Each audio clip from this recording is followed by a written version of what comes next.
Hello and welcome to Peck Report. Today we have a very special guest, John Holler, pastor and lawyer, extremely smart individual, and he's going to tell us kind of what's going on with the epidemic, how we should be reacting to it as Christians, especially with, there's so many lies being told. How do we weed through all of that? So we are going to talk about all of that and more on today's Peck Report.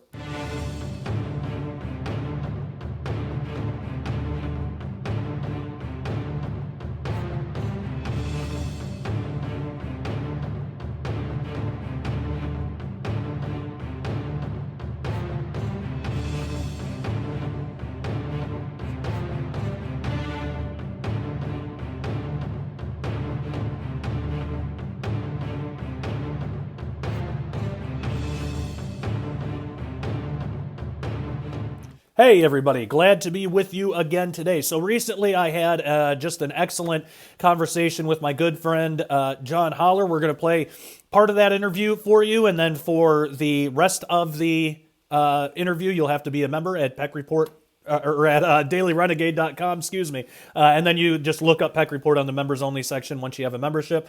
So here is part one of my interview with John Holler. Check this out. John Holler, my good friend, how are you doing, sir? Doing great.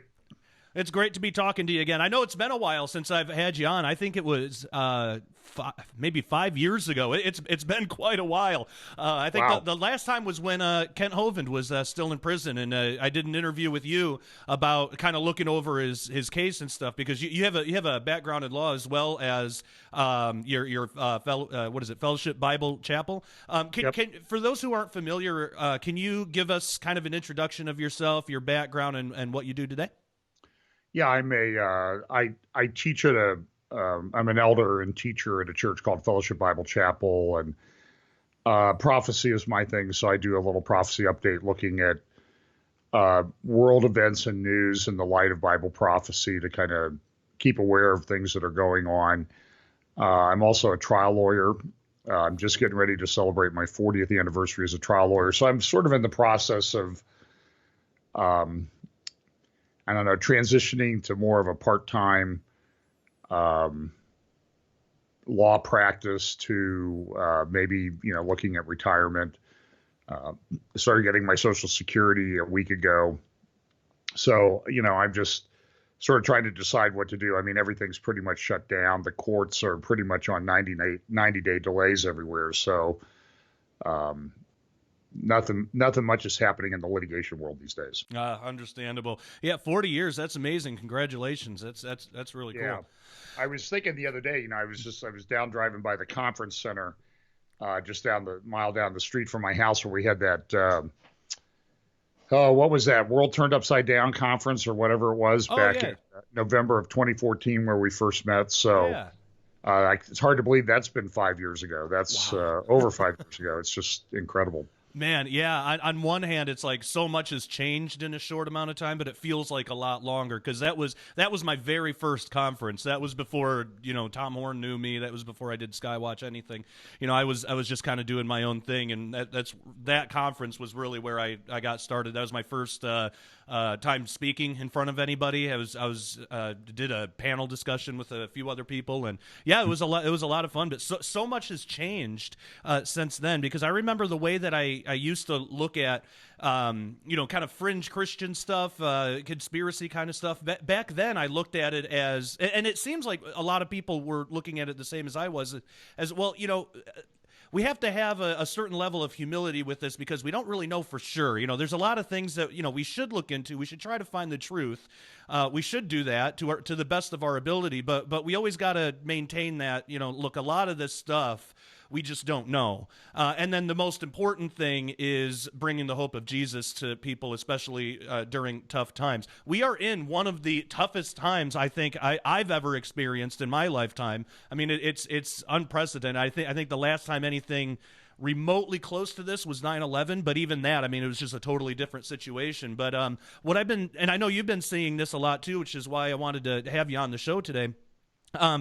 It seems like during this completely chaotic, unprecedented time, people are scared, people are fearful, suicide rates are through the roof, people feel hopeless. Many Christians kind of in our circles. I can't speak for all of mainstream Christianity, just kind of the ones that you and I would interact with on Facebook. So our little section of it.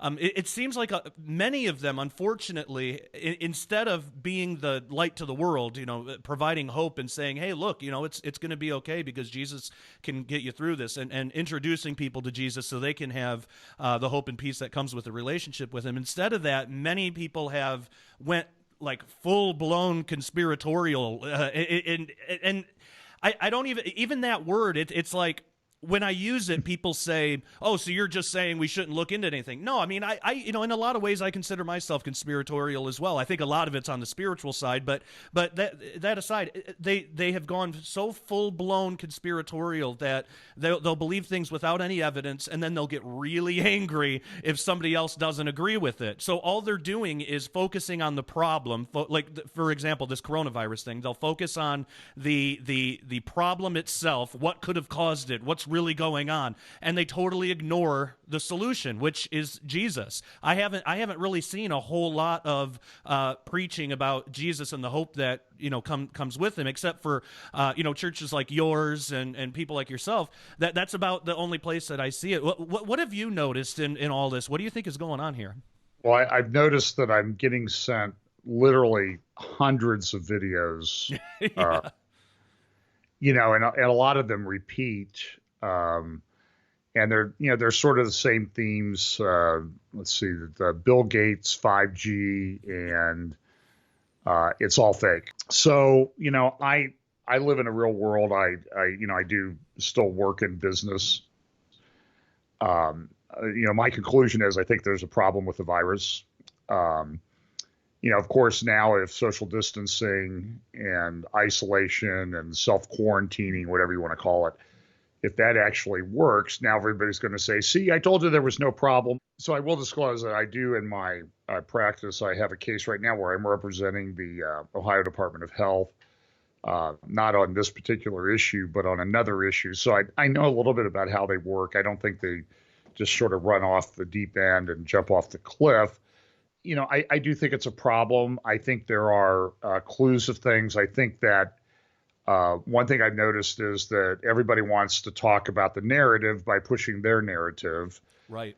That may or may not be based in reality or not. And a lot of times I will just I will do what lawyers do. I will ask very pointed questions of people who might send me something about 5G. And I see you did an interview recently with someone about that particular issue.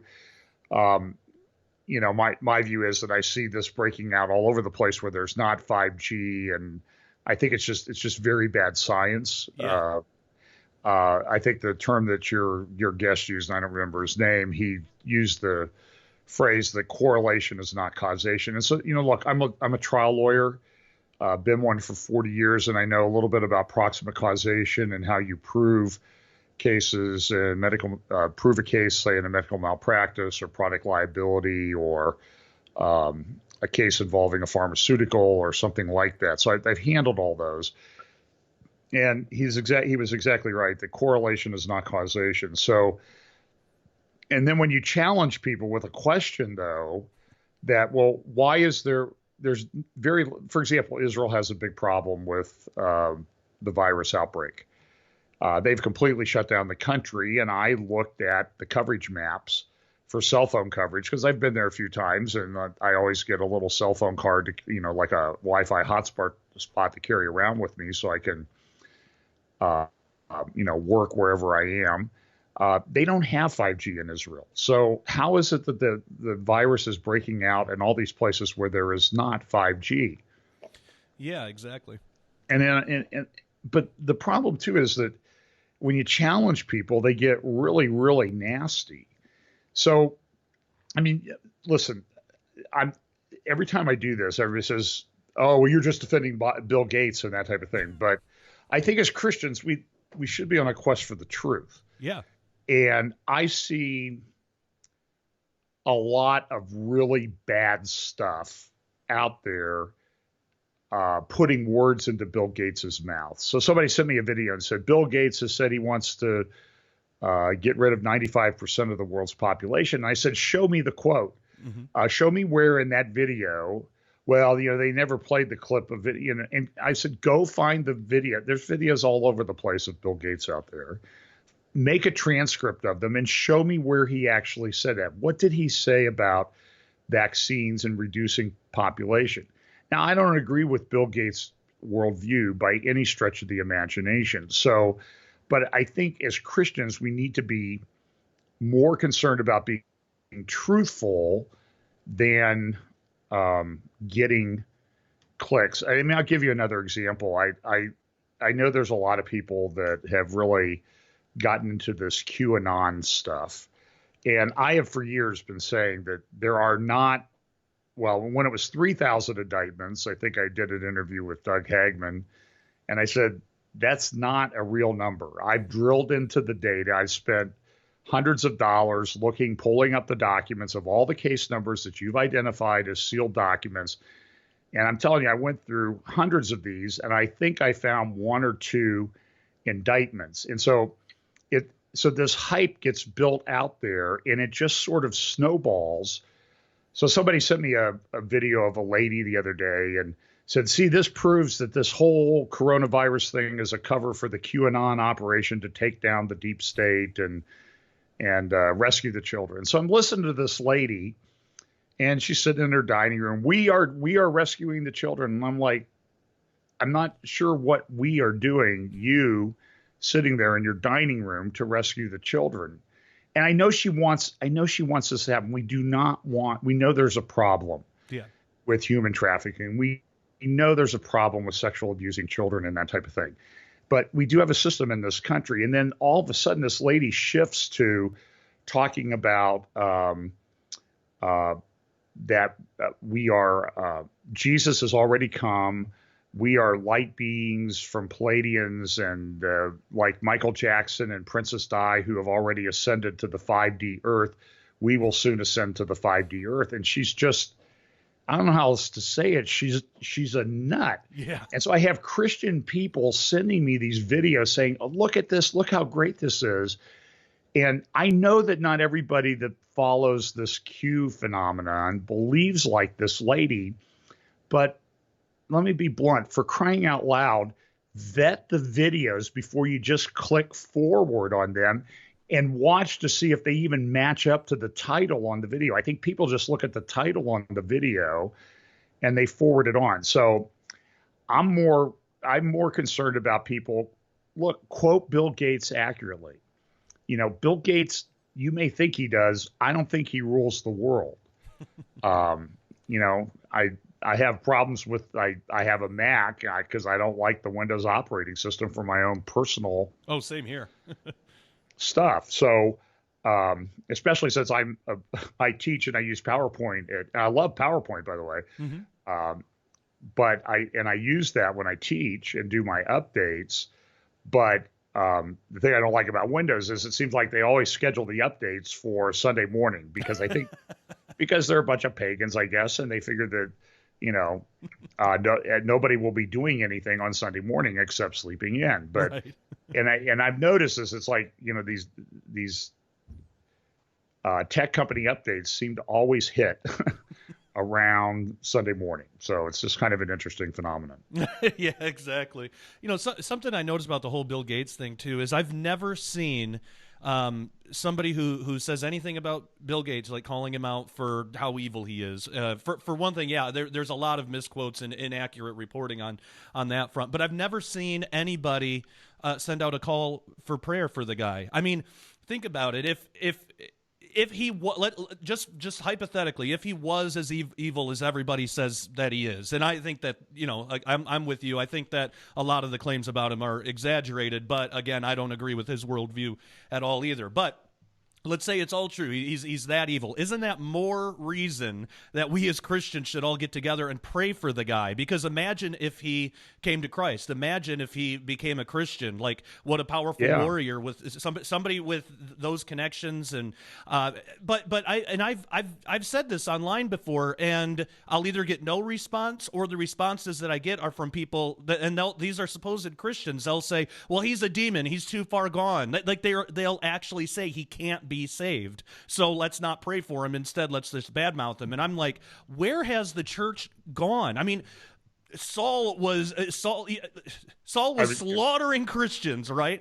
And you don't think that the first century Christians were praying for him? I mean, they knew what prayer was all about back then. They knew how to pray for their enemies, even when they were being persecuted. And look what happened. Jesus showed up to him, right there, showed up, and he became Paul and wrote most of our New Testament. So all this stuff about Bill Gates being like irredeemable is ridiculous. But I think it's rooted in pride. I think Christians are if this whole shutdown has at least shown me anything, it's that Christians have been given a choice here. Do they want their conspiracy theories, or do they want to actually be Christians and do the work that Jesus has for them? And I see a lot of people going the conspiracy route, where they're even denying that Jesus can save somebody like Bill Gates. Well, I know some friends of mine have worked with David. I think his name is David Berkowitz, son of Sam. Oh, yeah. The murderer from New York back, I don't know how many, 30, 40 years ago. He's become a very strong Christian in prison. Yeah. And he admits, I should never get out of prison. What I did was just awful. So I'm just saying is that so somebody reached out to the son of Sam and led him to the Lord. And I know people have gone in to disciple him and work with him. And I know that he's had a very effective ministry among prisoners. So if someone like Son of Sam is redeemable, I agree with you that sometimes there's a big push, desire by everybody to be right. Yeah. It's a very interesting phenomenon. So I agree with you that in terms of this Bible prophecy thing, we have broad parameters about how things will work out. Mm-hmm. And I recently said, look, but we need to also be humble that we also know that as we get closer to the end, things will become clear. Yep. As a result, I don't think no one has it all figured out. I've often joked that, the 30 minutes of silence that's referenced in Revelation is so that all the Bible prophecy people can update their charts. And I often say you ought to keep your charts in an easily editable format. And I mean, I have my preference as to how all of the end times things will work out. Mm-hmm. But we also need to be careful that we don't adopt a view just that is a version, a solid evangelical fundamental Christian person who's adopting an eschatological view because I see elements of a prosperity gospel there. Yeah. We don't have to suffer because we're a king's kid. Now that's a heresy. Yeah. That is taught in certain charismatic word faith circles. And we need to be careful that we don't, it seems that view has sort of been adopted, maybe unknowingly. I don't think people did it, unknowingly. But the Bible says, Jesus warned more times about, in the end times, deception. He warned about 4 times more than any other thing that he warned about. Take heed that no man deceive you. Paul warns about deception and says that in the end times, people will be given over to myths or fables. So we have to be very, very careful not to fall for that in ourselves, even sometimes innocently. I look, the last 2 updates I've given on Sunday. So I do a lot of work with banking and developers and foreclosures and that type of thing, maybe even evictions and commercial cases. And I have to tell you that when China shut down, that shutdown unleashed a financial contagion on the world. Now, I think it's certainly been exacerbated by the shutdowns, lockdowns, whatever you want to call them, related to the virus. But in my view, an economic collapse was pretty much set in motion when China shut down for a couple of months, and they're really not even back up to close to running at capacity. And then the problem now is it's sort of boomeranging back on them that who's going to buy their junk right now?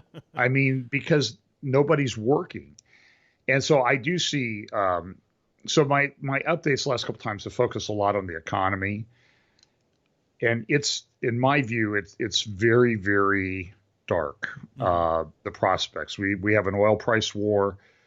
Wells are shutting down here in the United States. Companies are cratering.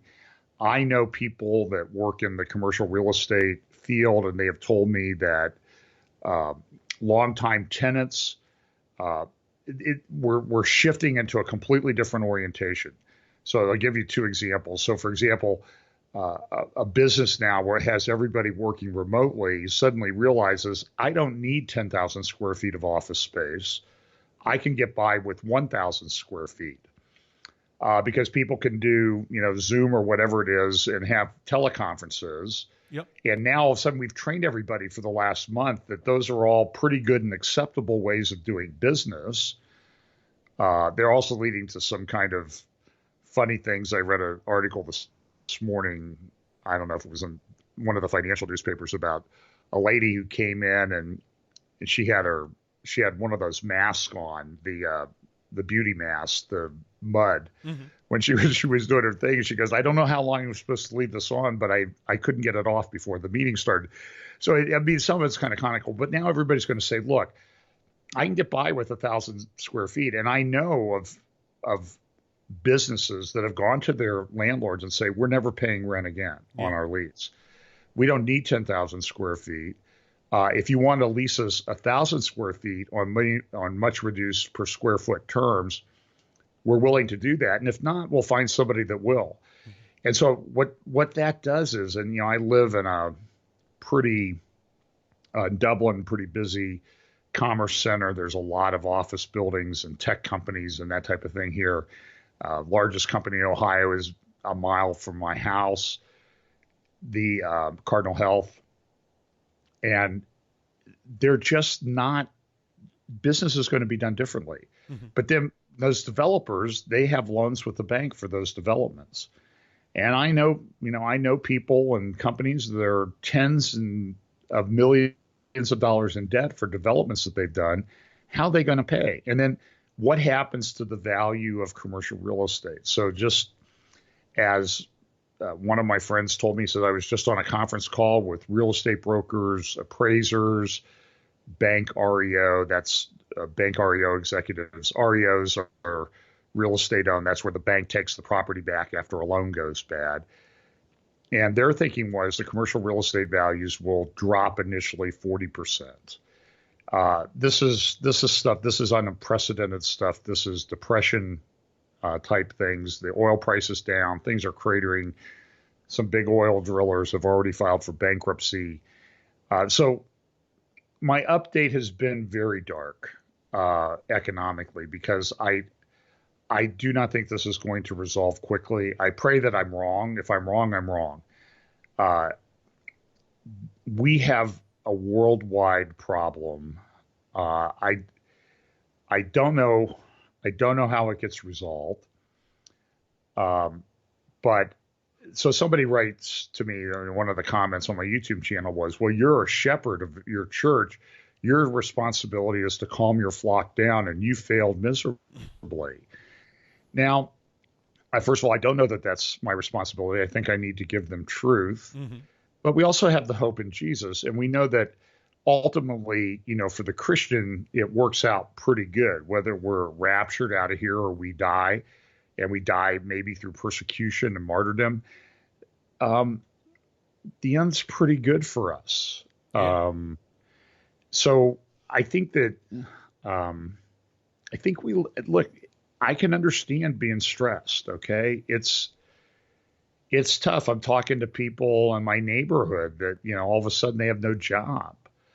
How are they going to pay their mortgage and that type of thing? And when is their job coming back? When is this going to all return to normal or some semblance of normal? And the answer is, I don't know. It's a very difficult time. And I agree with 100% with you, Josh, that there is a tendency for us to focus on figuring it out rather than the hope that we have. I had a lady on Messenger and Facebook. She was sending me dozens of videos a day a lot of them very what I would consider relatively fringe conspiratorial things. Now, I don't know if she believed them. I don't know if she was sending them to me for me to be vetted. And I said, listen, you please stop. And I said, before you're tempted to ever send me something again, go read 5 Psalms and pray. And then if you think so I haven't heard from her since. And I think it would be more profitable rather than, and I know people aren't busy, get a good book of Bible prophecy and read it, study the Bible, start a reading plan. I have a friend who for many years has read through the Bible 14 times every year. Wow. It takes him about, I think, 24 days. And he's done this for like 45 years. Now, believe me, this guy knows the Bible. And so maybe that would be a more profitable use of our time to do that rather than to just continue to push these videos out there, I guess is the thing. So, yeah, I'm concerned that there's a lot of bad thinking and just hit the forward button because the title seems interesting. Yeah, I've seen that too, and also this kind of unwillingness for Christians to block these people, because this is something I've been saying on my channel. Being a Christian doesn't mean that we have to just accept everybody and everything that comes along and just let it into our circles. Actually, the Bible speaks out against that kind of thing. A little bit of leaven can infect the whole loaf, and so I've been seeing like a lot of Christians, instead of even if they disagree with it, they'll just kind of pass on by, and they just won't do anything. So then the only thing that gets done with these posts are the people that do agree with it will share it around, and then it's allowed to grow and grow and grow because nothing is standing against it. And so what I've been saying is, what I do, I don't argue with it either, because it's just pointless unless somebody comes onto my Facebook page and like asks a question or says a specific comment, and if I just feel like it's the right time, or this is a kind of person that can be reasoned with or something, then I might say something. But usually I don't say anything either, because I don't think that most of those people are interested in being, like rebuked in any kind of way. They and I'm talking about like the really extreme people. So some people do have an interest in it, but most don't. And so when I come across somebody like that who basically said, I saw this really bad for the first time with the whole flat earth thing a couple of years ago, where people were saying, you're not a real Christian if you don't believe the earth is flat, or you don't know the Bible or read the Bible if you don't believe the earth is flat. And I at first, because I was still kind of new to everything back then, at first I would try to kind of argue with these people or talk to them and try to say, well, that's not true. You don't have to believe that. But you just can't. It's like pearls before swine. You can't. It's a waste of time to have a conversation. So I just started unfriending people and blocking them if they have that kind of attitude about anything. And yeah, well, All right, hope you have enjoyed that. John is great. That is part 1. There's a lot more to this interview, and we get into a lot more areas that are important. But for that, you're going to have to go become a member at dailyrenegade.com. It is only $10 a month or $100 a year. Get the $100 a year. It's a better deal. You get 2 months for free that way, and you only got to pay for it once. So you don't have to think about it again for a while. So that's a good deal. And that helps us build the ministry. It helps out a lot, really. And we're doing a lot of cool things. So go and do that. There's also, if you look at the top bar on the website, you'll also see links for Kratom, which is a really great natural pain reliever that I use every day, and it's helped out a lot. And I've talked about that quite a bit. There's also CBD and some other stuff that are really beneficial. And now's a good time to stock up because it's hard to get this stuff as it is. Not many companies are selling it anymore. We have just a couple of the very few that actually are. They actually have stock, and you'll want to stock up because any day now the government could shut this down completely. They hate the sale, especially Kratom. They hate the sale of it, and they've been trying to ban it for years, and they're going to succeed someday. So it's a good idea to stock up while you can. Okay, so we're gonna move over to the members only section where you get part 2 of the interview. So for everybody, for members, hang on the line. Everybody else, thank you so much. Don't forget to subscribe and follow us online. And again, most importantly, go to dailyrenegade.com and become a member. There's also a free version if you want to be a member for free. You won't get the paid content, but you can still navigate the website and do some stuff. So dailyrenegade.com, make sure you check that out. Again, members, hang on the line. Everybody else, thank you so much. Love you all. Take care. God bless.